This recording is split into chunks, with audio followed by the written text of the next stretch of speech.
Two people are killed and one is in the hospital after a shooting in Grand Rapids. We'll have more details from police. Plus, the investigation deputies need the public's help with involving a stolen car. And hot air balloons came to West Michigan, how they helped launch a summer reading program. Covering West Michigan to protect and alert you. This is News Channel 3, live at 8.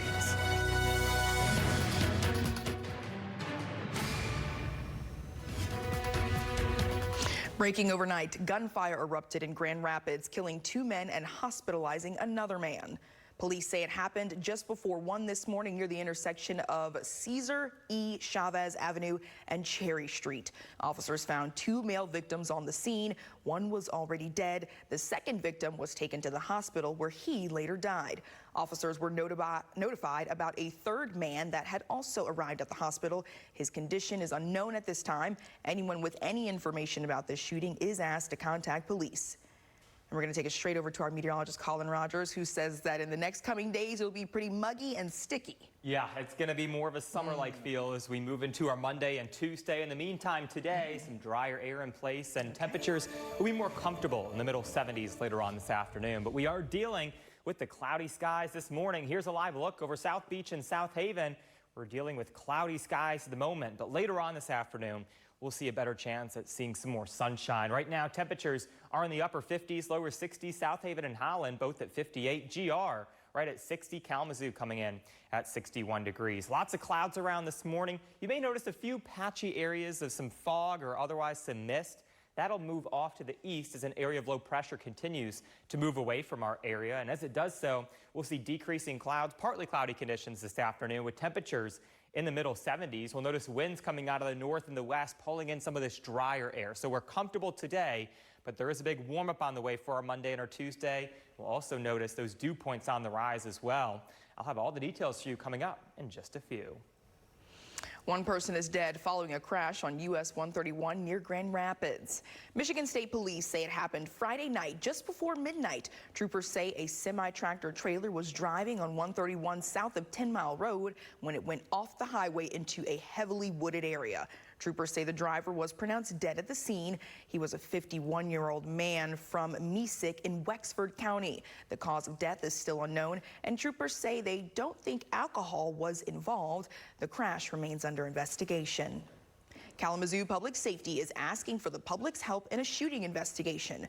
Police responded to a shooting Thursday on Palmer Avenue. Police say they found a 25-year-old Kalamazoo man with a gunshot wound to his leg. He's expected to be okay, thankfully. Police say many efforts have been made to identify and find a suspect, but they've been unsuccessful.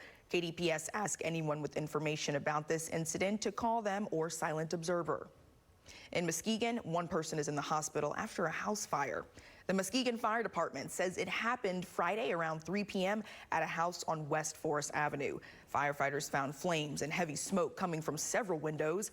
Bystanders said there was still someone inside, and firefighters located a 79-year-old man on the floor. He was breathing on his own, but he was unconscious when taken to the hospital. He was eventually flown to Grand Rapids for advanced care. Firefighters say the fire appears to have started in the kitchen, but it's still under investigation. Deputies are asking for the public's help about a stolen car. A 2020 white Silverado truck, you'll see it right there on your screen. It was stolen from the Veterans Motors in Springfield. The incident happened around 1 a.m. yesterday. And then also a red GMC Sierra was also pictured and stolen. If you know anything, please contact the Calhoun County Sheriff's Office or Silent Observer. A local library is soaring into their 2024 summer reading program. Brightly covered hot air balloons and brightly colored hot air balloons as well above Kindleberger Park yesterday to keep with the Parchment Library's summer reading program slogan for this year, which is Adventure Begins at Your Library. Each age group has their own adventure-themed reading challenges where they can win a variety of prizes. There were several hot air balloon experts piloting 3 balloons at the park. My whimsical balloon, which campaigns a message of positivity called Never Give Up, along with a remote control balloon. And then Mr. Centers had his hopper balloon, a one-man single seat where you might have seen him sitting in a sling, no basket, just his feet dangling in the air. Looks like a lot of fun. The hot air balloon experts will be returning to the Parchment Library on June 6th to talk more about the science and fun of air balloons. The rainy weather yesterday didn't stop community members from enjoying a wide array of tasty food offerings. Taste of the Creek returned to Battle Creek at the Festival Market Square. The free event featured the best foods from local chefs and restaurants, 40 different vendors, and even a live DJ. This year also featured Kittyland. It's a new made-for-kids area, including bounce houses and bubble machines. The Kalamazoo County revving up for a good time and a good cause this weekend. A group called the Corvette Crew hosted their first car show in Michigan yesterday. It's a fundraiser geared towards kids called Cars for Kids. Over 135 Corvette owners from a multitude of states make up the Corvette Crew. They show off their rides to make a positive impact on younger community members. A lot of the youth, especially to youth organizations, because a lot of the youth are having some conflicts right now, so we try to bring them out, show them the car, show them a good time, donate to the charities that involve the children, more so to show them that there's another way than the street violence and the fighting and drugs and stuff like that. Well, some cool cars behind her right there. Now, in addition to those sweet rides, the car show featured food, vendors, and prizes for categories like Best Dressed Cowboy and Best Dressed Cowgirl and Best Car. Proceeds raised went toward the nonprofit Charlie's Place and Action Matters. Coming up, former President Donald Trump making an appearance at a UFC fight in New Jersey just days after his historic conviction. The reaction he received from the people at the event. We're dealing with cloudy skies this morning, but don't let those clouds fool you. Some more sunshine is on the way for the afternoon hours. I'll time things out when we come back. Here's a live look over downtown Kalamazoo.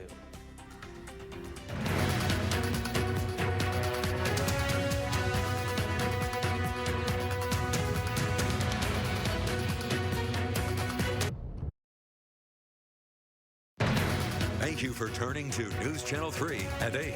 The news continues right now.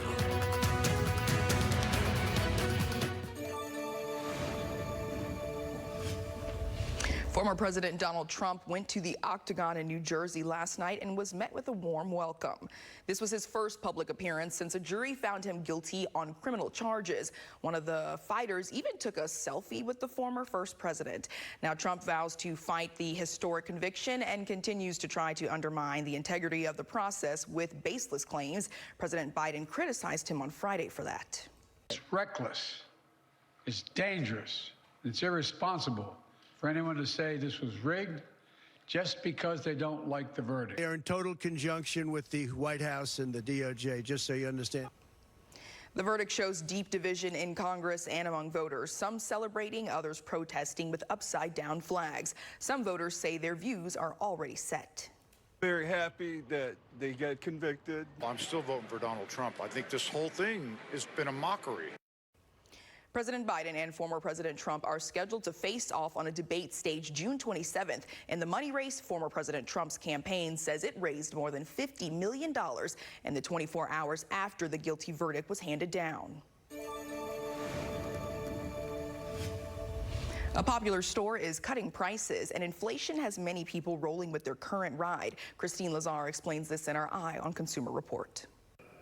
Americans are holding onto their cars longer. An analysis from S&P Global Mobility shows the average age of cars and trucks on the road rose to a new high of 12.6 years old. That's 2 months more than last year. Prices for new and used cars soared during the pandemic, but have started to ease. Bread, milk, diapers, and thousands of other household staples are getting a price cut at Target stores. The company lowered prices on roughly 1,500 items and will add more discounts in the weeks ahead. The move comes after Target revealed sales are down. And this airline is going to the dogs. Spark Air caters to canines. One-way ticket prices for one dog and a human companion are $8,000 for an international flight and $6,000 for a domestic trip. The company flies to New York, Los Angeles, and London, but plans to add more routes, including Paris and Chicago. And those are some of the week's top consumer stories. I'm Christine Lazar, CBS News, Los Angeles. It's the beginning of Pride Month around the nation, an annual celebration and recognition of those who identify as LGBTQ+.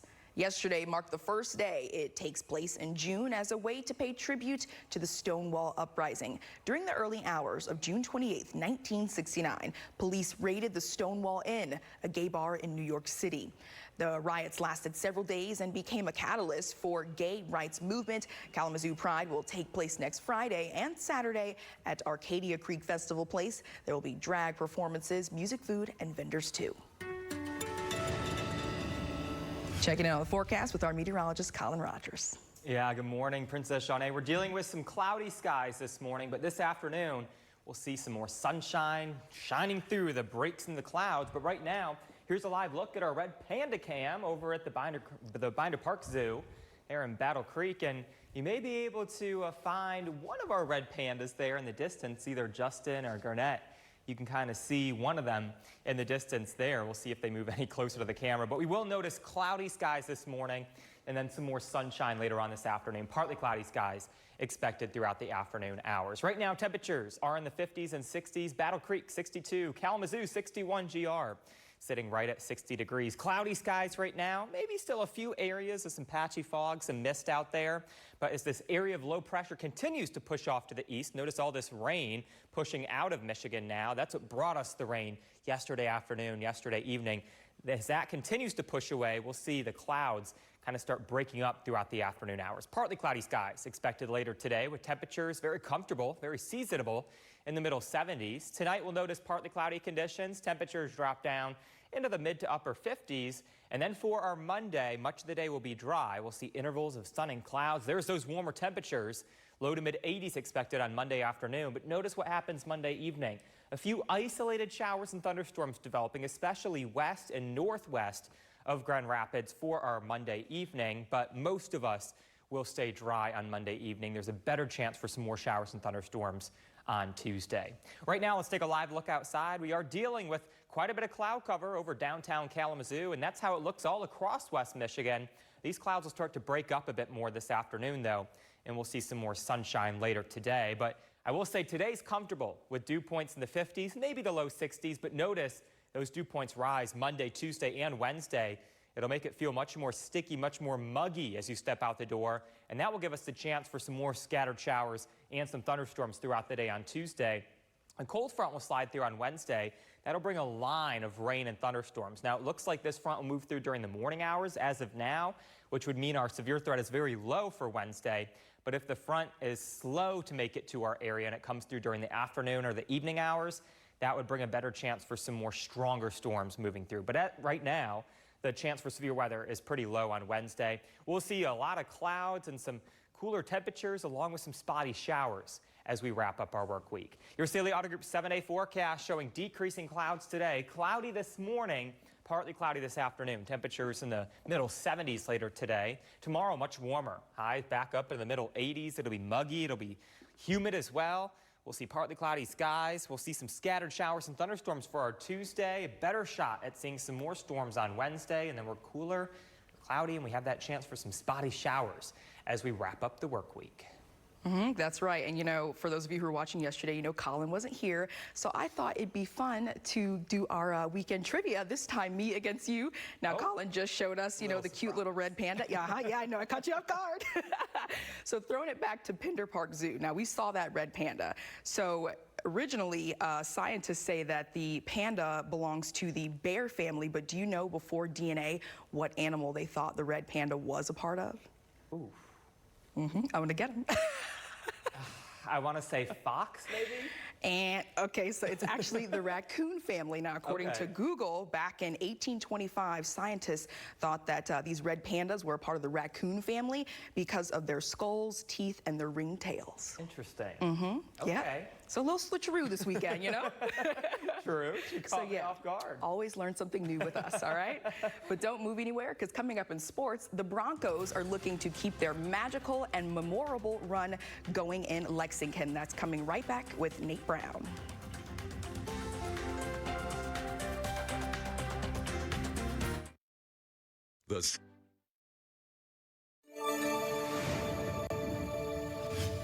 Hola, On Friday, Western showed something to the nation, well, that they already knew. They can compete with the best of them. Just a 2-run loss to Kentucky, the second-ranked team in the NCAA baseball tournament. But a harsh reality check. Win or go home on Saturday.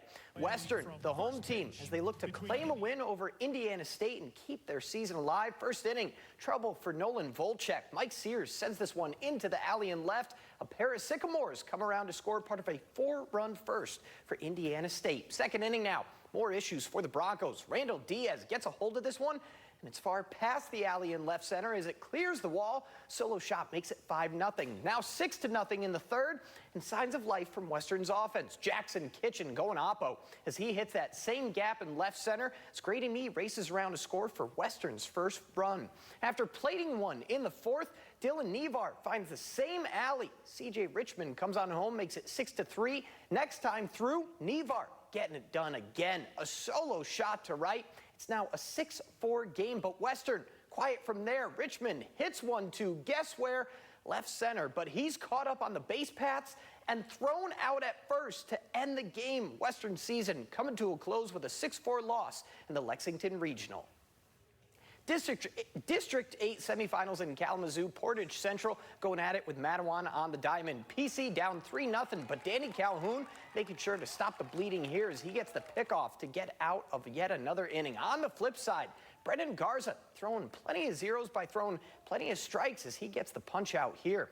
Into the fifth, same score before the Mustangs figure out Matawan's ace. Peyton Ruthven smacks this one to the corner and left. A pair of runners come on home. The triple makes it 3-2. They'd go on to tie this one up at 3 apiece. Bottom seventh now. Bases juice, no one out.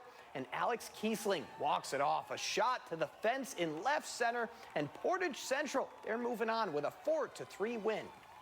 In the first semifinal of the day, Portage Northern, they were taking care of business against the hosts Kalamazoo Central 5-1. And with the rain rolling in, that means that the District 8 final was postponed until today for the All-Portage Showdown. First pitch at 2 this afternoon.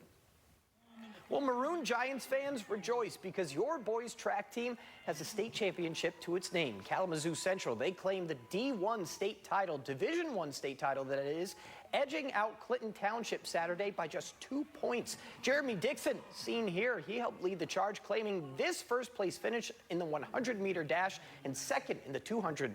Jasper Kane, also a big part of it, third in the 1600 and second in the 3200. And a final look at the boys Division I leaderboard. Of course, K Central finishing at the top of it all. Clinton Township and Belleville not far behind at 39 and 38 points respectively. And in D4, Hackett Catholic boys, an impressive third place finish. Marek Butkovich coming away with first in the 3200, second in the 1600, and part of the winning crew in the 4x8 relay, joined by Alexander Dumont, Gavin Seahigh, and Sean Symes. As for the girls' tennis championships, Matawan with the best finish of any local team across all 4 divisions. The Wildcats, they were taken 6th in D2. Kendall Kuhn and Nadia Bayard helped lead the way. Finalists in 2 doubles. Also leading the charge, Emma Pratt and Valeria Vega, finalists in 3 doubles for the Cats. Shipping up to Boston for Game 3 of 4 for the Tigers out in Beantown. Reese Olson, pretty great start to the year, but it doesn't look so great here. Emmanuel Valdez, the solo shot into the bullpens, going to tie this one up at 1. Olson, though, settling down nicely from there. Backdoor slider for the strikeout, the first of back-to-back Ks to get out of the inning. But Saturday, just not Olson's day, as the man who was batting just 154 on the season entering the day takes him deep for the second time. Another Valdez homer. The Tigers, they dropped their second in a row, 6-3 your final. Well, who needs a Champions League final when you've got a Kalamazoo FC doubleheader? Men and women, they were at the Mayor's Riverfront Park Saturday. Big win for the women. 2 goals from Kema Amakri and a goal apiece from Claudia Musig and Bailey Corhorn as they land the 4-0 shutout. Over on the men's side, a 3-3 stalemate. Goals for Owen Smith, Grayson Mercer, and Mike Millaragni, with Smith's goal in the 67th minute, the equalizer, to earn the tie and a point for the match. For a look at your morning sports, I'm Nate Brown. Have a great day, everybody. Well, yesterday afternoon, we were dealing with the rain pushing through our region. Now, as that low continues to push off to the east, we're dealing with quite a bit of cloud cover. Cloudy skies right now in South Haven, Kalamazoo, Coldwater, and Howland. But clouds will break up throughout the afternoon hours, and that will lead to partly cloudy skies. Temperatures today, very comfortable in the middle 70s. A man found guilty of multiple murders in Idaho, including 2 kids, is sentenced to death. Hear from the prosecutor, who hopes the verdict will help the community heal.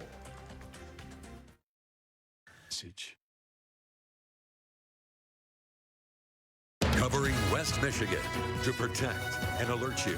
This is News Channel 3, live at 8:30.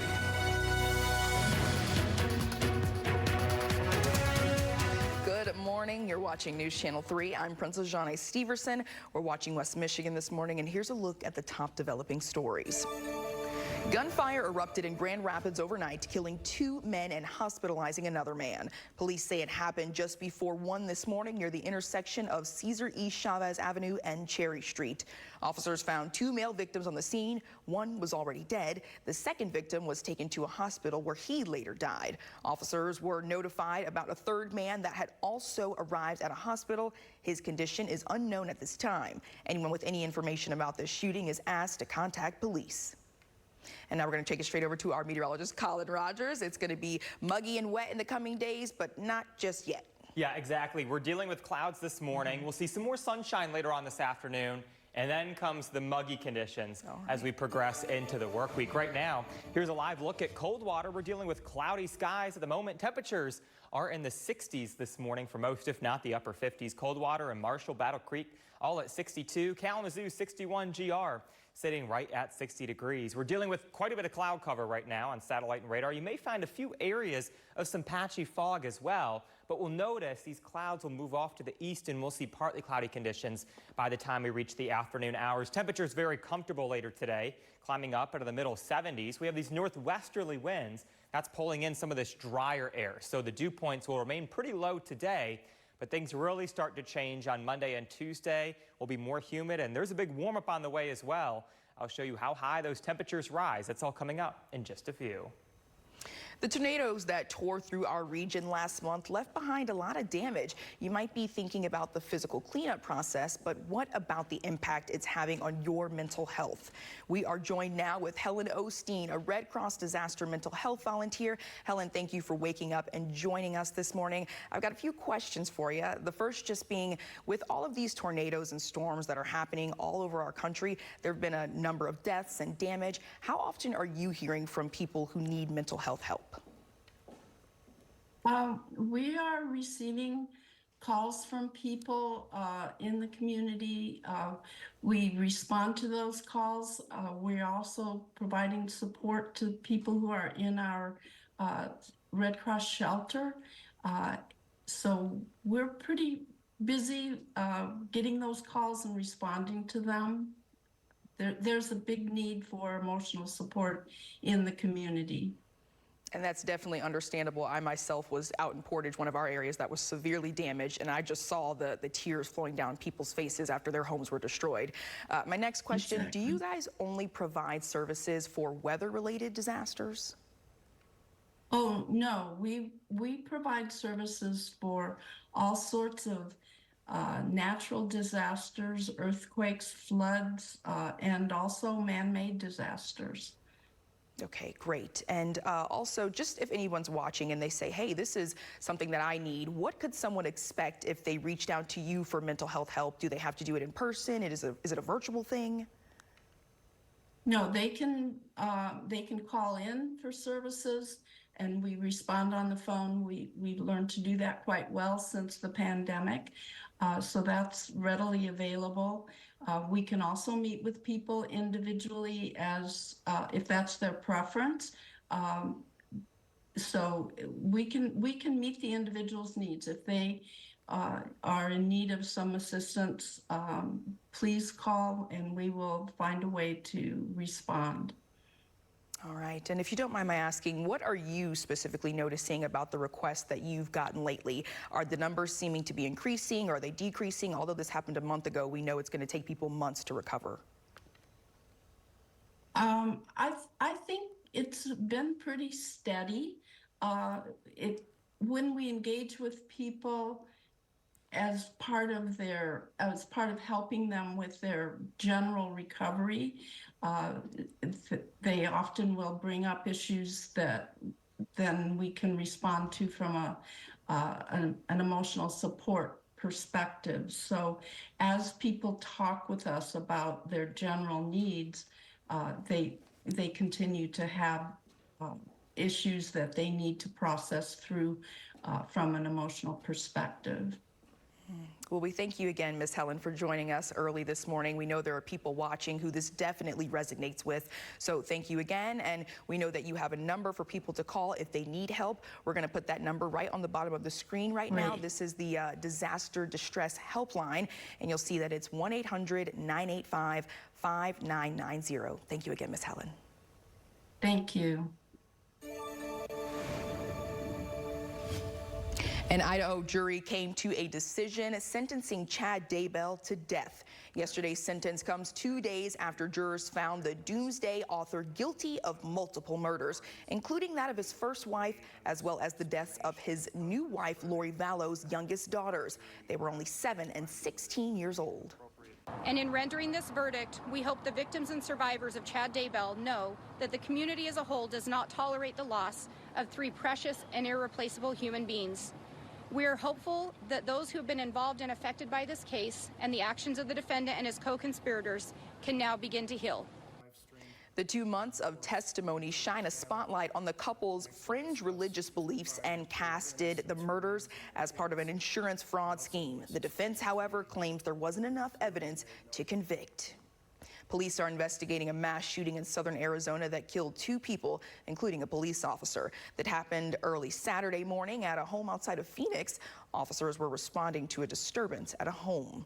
Investigators say a large crowd had gathered and multiple gunshots were fired. Officer Joshua Brees and another person died in that attack. 4 other people were wounded, including another police officer. The injured are expected to survive. So far, no word on any arrest or what sparked the domestic disturbance. More than 500 million Ticketmaster customers, may have been affected by a recent hack, according to a securities filing on Friday. Ticketmaster's parent company, Live Nation, confirmed it is working with authorities to investigate, quote, unauthorized activity noticed in its database just last month. The statement comes days after the hacking group Shiny Hunters claimed to be selling Ticketmaster user data for $500,000. The company says there is so far no evidence that the breach has impacted its business operations. Defense Secretary Lloyd Austin is in Singapore this weekend. He's reaffirming America's commitment to allies in the region as tensions with China continue to rise. Our goal is to make sure that we don't allow things to spiral out of control unnecessarily. And again, I will not speculate on any one thing or another. I will continue to emphasize that our commitment to the Mutual Defense Treaty is ironclad.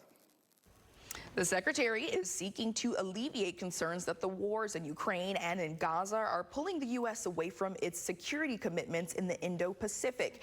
Austin met with Chinese counterparts at the conference Friday in hopes of cooling friction over Taiwan, as well as Beijing's military activity in the South China Sea. In India, 6 weeks of voting in searing heat has now come to an end. Most exit polls in the country's national election project Prime Minister Narendra Modi extending his decade in power another term. The official results are expected to be announced today. If Modi does win, he'll become the second Indian leader to retain power for a 3rd term after the country's first prime minister. A man who jumped off the Golden Gate Bridge in a suicide attempt lives to tell his story. We'll tell you about his mission when we come back. And here's a live look outside over the Cereal City. Cloudy skies this morning, but don't let those fool you. We'll see some more sunshine this afternoon. We'll be right back.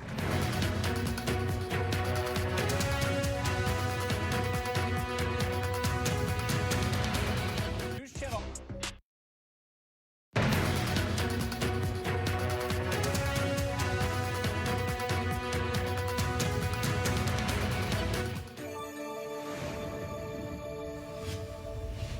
A man who attempted to take his own life by jumping off the Golden Gate Bridge is now an advocate for suicide prevention. Medical reporter Liz Bonus shares how he survived. Hey there, everybody. This is Kevin Hines. He now has a mission to help all of us, as his shirt says, be here tomorrow. He shared with us in a one-on-one interview how he continues to overcome challenges in his own mental health journey every day. In the year 2000, due to bipolar depression, I leapt off the Golden Gate Bridge in an attempt to take my life. It was the single worst action I ever made up until that point. And a sea lion kept me afloat in the water until the Coast Guard boat arrived behind me. At the time, there was less than a 1% survival rate in those who attempted suicide from the Golden Gate Bridge. Kevin was one of the advocates who fought for netting that is around it now. I spoke with him ahead of an educational event called An Evening of Hope. It was raising funds for Ohio's Linder Center of Hope, which provides mental health help. A miracle that I'm alive today. One of the foremost back surgeons in the world was visiting the hospital. He wasn't even supposed to be there. He opted to do my surgery, replacing my shattered back with titanium, saving me the ability to stand, walk, and run. Since then, Kevin has shared his recovery journey with thousands through his book, The Art of Being Broken, How Storytelling Saves Lives. Every time I have a suicidal inclination or ideal, I find a mirror, anywhere. I say my thoughts don't have to become my actions. They can simply be my thoughts. They don't have to own, rule, or define what I do next if they're dangerous to myself or others. And the second thing I do, and the most important thing I do when suicidal, is I turn to anyone willing to listen, and I say 4 simple but very effective words. I need help now. Suicide does not take the pain away. It makes it entirely impossible for things to ever get better. If you do need someone to answer that call, Kevin and other mental health providers remind us you can call or text 988-24/7 for mental health help. That line available in both English and Spanish. It will direct you to support anywhere you live in the country. With your health news, I'm Liz Bonus reporting. A new report shows people who develop dementia often fall behind on their bills years before they are diagnosed with the disease. A team of economists and medical experts in the United States examined Medicare records with information from the Credit Bureau of Equifax. They studied how people's borrowing behavior changed in the years before and after they were diagnosed with Alzheimer's or a similar disease. Researchers found a year before people were diagnosed, more than 17% were likely to be late on their mortgage payments than before the onset of the disease. Also, people were 34% more likely to not pay their credit card bills on time. The study found evidence of people falling behind on their payments as much as 5 years before doctors diagnosed them with Alzheimer's. The FDA is warning parents to steer clear from powdered baby formula sold by a Texas dairy producer after finding deadly bacteria in one of their products. The agency issued the alert after a sample of Cresolac powdered goat milk formula tested positive for Chronobacter, which is the same bacteria that sparked massive baby formula recalls and shortages back in 2022. According to the FDA, the formula is distributed by the Texas-based Dairy Manufacturers Incorporated. Last week, the company voluntarily recalled the formula and another brand after having sold the products without FDA approval. Checking in on the forecast with meteorologist Colin Rogers. Yeah, we're seeing some clouds out there right now, but this afternoon, that's when the clouds will start to break up and we'll see some more sunshine as we progress throughout the day today. But in the meantime, certainly cloudy right now, looking over the Civic Center in Holland, and there's some people out taking a walk or a jog this morning, and it's a great morning for it with the clouds around. These temperatures pretty comfortable in the upper 50s and lower 60s this morning. Right now, Holland is sitting at 59 degrees, as well as Allegan and Hastings. Kalamazoo, 61, Three Rivers right at 60, as well as GR, and these temperatures eventually will climb up into the middle 70s later on this afternoon. Dealing with cloudy skies right now, an area of low pressure brought us some rain yesterday afternoon and yesterday evening. That has since pushed off to the east. They're dealing with rain now in Canada. And we'll notice as this system continues to push further away from our area, the clouds will start to decrease throughout the day, and we'll see partly cloudy conditions later on this afternoon. So any outdoor activities, you're good today. It'll be dry. We'll just be dealing with the cloudy skies this morning, partly cloudy this afternoon, and there's those temperatures very comfortable later today in the middle 70s. We'll have some lower dew points today compared to what's on the way for our Monday and our Tuesday. So here's those clouds decreasing throughout the day. Temperatures in the middle 70s. Tonight we'll see partly cloudy skies. Lows drop down into the mid to upper 50s tonight. And then for our Monday, we'll stay dry with partly cloudy skies. There's those temperatures warming up, though. Low to mid 80s for afternoon highs for our Monday afternoon.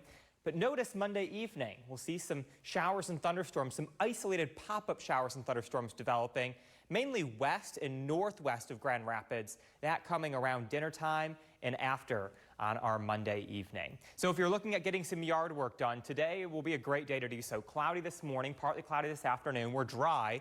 Partly cloudy conditions on Monday. It'll just be much warmer, more muggy. We'll have a better chance at seeing some more scattered showers and thunderstorms both Tuesday and Wednesday, and then some lingering showers are possible by the time we reach Thursday. But right now, let's take a live look outside. We are seeing cloudy skies looking over the Kalamazoo River in Allegan, and that's the case all across West Michigan this morning.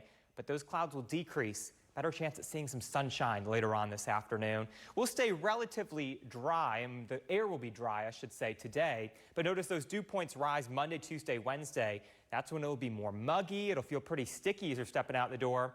And then those dew points drop like a rock Wednesday evening. That's because a cold front will slide through, and we'll have some much more comfortable air in behind that front. That also comes with a cool down as well. Your Sealy Auto Group 7-day forecast showing decreasing clouds today. Cloudy this morning, partly cloudy this afternoon. Temperatures climb up into the middle 70s. Tomorrow and Tuesday, much warmer. Highs in the middle 80s. It'll be muggy out there. We should stay dry on Monday with partly cloudy skies, but Tuesday we'll have a better chance at seeing some more scattered showers and thunderstorms. A cold front slides through on Wednesday. That'll bring a line of showers and storms. Right now, it looks to come through during the late morning hours, which is good. Means our severe threat is pretty low. And then behind that front, we'll see some cooler conditions with highs in the upper 60s and the lower 70s, some more clouds and some lingering showers around. But in the meantime, today and tomorrow we're dry. So that's some good news if you have any outdoor activities planned for the 2 days. And we do, because today our coworkers are playing in their weekly softball game. So that's at 5 today. Colin and I will be out there supporting them. So good weather for that. Exactly. And, you know, we'll deal with the rest as we get to it. Yeah, you know. It is June, so I should have known that the humidity was coming, but just not quite ready for it. And you know, like I always say, I can feel it in the roots of my hair when it's coming. So yeah, but a good day overall. And again, you know, just for the coming days in the week, just have that rain jacket ready. Oh yeah. All right. Now don't move anywhere, my Barbie doll fans. I've got some news for you. A Barbie doll collection is turning an Iowa town pink. Why thousands of Barbies are on display in the city of Jefferson is coming up after the break.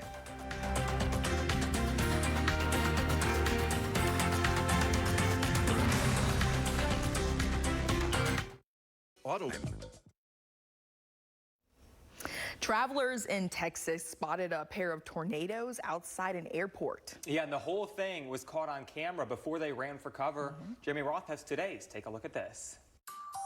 Severe weather that slammed parts of Texas resulted in a pair of surreal moments caught on camera as the storms barreled through. First in Hearst, where a homeowner captured shocking moments as the turbulent weather caused a series of sparks and explosions on a pair of power lines. And then over to Midland, where travelers at an airport witnessed not one, but 2 tornadoes churning side by side in the distance. The area was only one of several counties that were under tornado warnings, and eventually the airport eyewitnesses were directed to seek shelter in the basement and reported the facility lost power and eventually closed. A popular tourist spot in Iceland had to be evacuated due to renewed volcanic activity near the world-famous Blue Lagoon. Lava flow cut off roads and forced officials to evacuate the area, but they say the situation is improving and is less severe than originally feared. With all this chaotic activity on Earth, wouldn't it be nice to get away? How about to the most distant galaxy ever spotted? No, not that. This. Yep. That's Jade's GS Z14-0, and according to astronomers, it's the most distant and ancient galaxy ever found, and they have the good old Webb Space Telescope to thank for capturing it on camera. They placed the galaxy's age at a mere 290 million years after the Big Bang, and despite how tiny it appears in the image, they say for a galaxy so far, far away, it's surprisingly bright. For Take a Look at This, I'm Jeremy Roth. Patients at a children's hospital in California enjoyed some time with exotic visitors earlier this week. Yeah, the visitors were from SeaWorld, and Penelope, a baby kangaroo, joined Spike, an alligator rescued from a drug den in 1994 on SeaWorld's annual mission to bring some of its 40,000 plus rescued animals to brighten the days of bedridden young patients. And other visitors included a Burmese python, a hedgehog, screech owl, and a two-toed sloth. You know, I think I could do with the kangaroo and the sloth, but not so much the python or the alligator. We are on the same page there, okay? Absolutely not. And then there's the town of Jefferson, Iowa. They are going pink for the month of June. That's because thousands of Barbie dolls will soon be on display. A Jefferson native is putting her 600 Barbies on display at a store, and it's all still in the box. The city is working with a local designer to turn a storefront into Barbie's world. And just a block away, there's 400 more vintage Barbies that have been in the county's historical society for decades. Painting the town pink? Sounds good to me. That's my favorite color, so. Oh, yeah. Well, today we're starting off with cloudy skies. We'll see partly cloudy conditions, though, this afternoon. Comfortable with temperatures in the middle 70s. Warmer and muggy tomorrow. Storm chances rise for our Tuesday and Wednesday.